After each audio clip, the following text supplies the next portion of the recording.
even the running backs, took a step back a little bit from last year.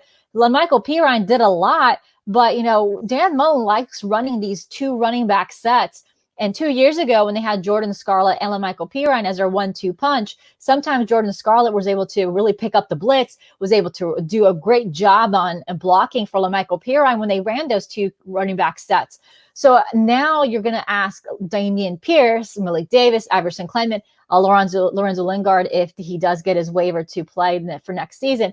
So we're going to see if there is going to be able that 1-2 punch in the running back room, and maybe we'll see more of those 2 running back sets this year. Yeah, Pirine with the most productive season coming back from last season, but obviously his career is over at Florida, 676 yards, 5+ per carry, 6 touchdowns.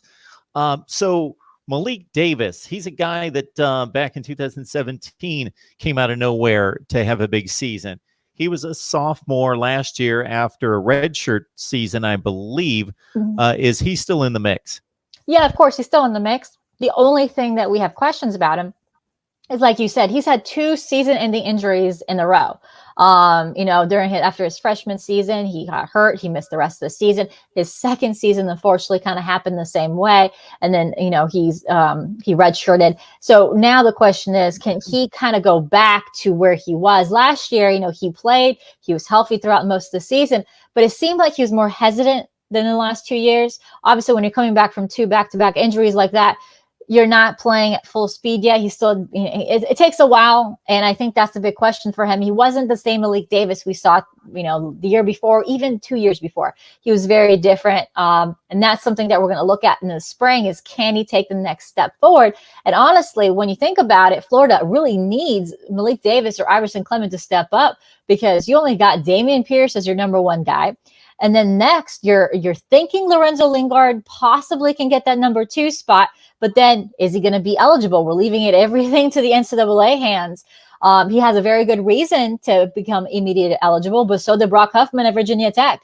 They both moved closer to home so that they could take care of, an ailing family member, or at least be close to them. But NCAA said no to Brock Huffman, so it's a possibility that Lingard could also get told no for immediate eligibility.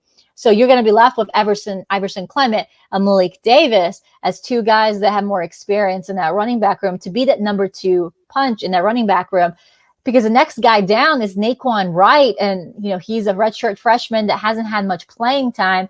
So Florida really does need Malik Davis to really step up in the next year to help with this running game, because yes, they did a great job this past season with Kyle Trask and those wide receivers having an air raid offense. But at the end of the day, they lost so many of those wide receivers. So now the question is, can they have that repeat production in the air without having an established running game?